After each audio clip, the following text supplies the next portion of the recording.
Erdogan wants improvement of Turkey's relations with Syria. This is Damascus's terms. Turkish President Recep Tayyip Erdogan gave a new signal about the possibility of improving Turkish-Syrian relations by stating that his side did not rule out the possibility of dialogue and diplomacy with the Syrian government. There is a need to take further steps with Syria, Erdogan told reporters. He also called diplomacy between countries can never be completely cut off. This statement shows the softening of Erdogan's attitude, which previously tended to be harsh on Syria.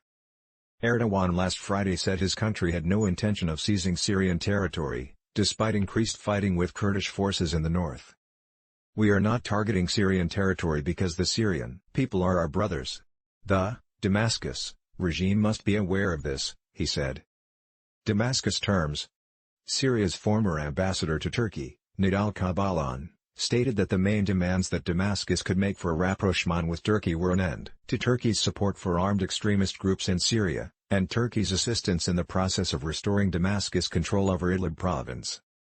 The transformation in Turkey-Syria relations took place after the Sochi and Tehran summits, and after Turkish officials and regime reached the conviction that it is impossible to bring about change in Syria by military force, and therefore there is no alternative but a political solution, Kabalan said in an interview with Sputnik, Sunday, 21/8. Regarding Damascus' main demands for rapprochement, Kabalan said, Turkey should stop supporting terrorist organizations and assist the full return of Idlib, including the Bab al-Hawa border gate and others in several provinces, to the control of the Syrian government, as well as the M4 line, which connects Latakia to Aleppo as well as the north and northeast. Nidal Kabalan also said, Damascus also wants Ankara to withdraw its troops from Syrian territory and disband its militias there, and to help, through its relations with Western countries and its status as a member of NATO, lift sanctions against many Syrian government institutions and individuals.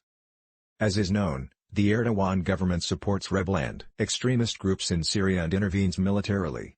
Turkey is currently even occupying some areas in northern Syria. Earlier this year, Erdogan promised to carry out cross-border military operations, but met strong opposition from Russia and Iran, two of Syria's allies.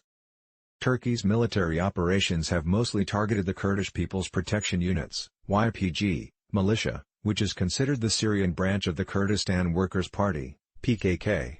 However, the YPG remains solid partly because it is the dominant force in the Syrian Democratic Forces, SDF, a militia that the United States uses as an ally under the pretext of fighting the Islamic State terrorist group in Syria.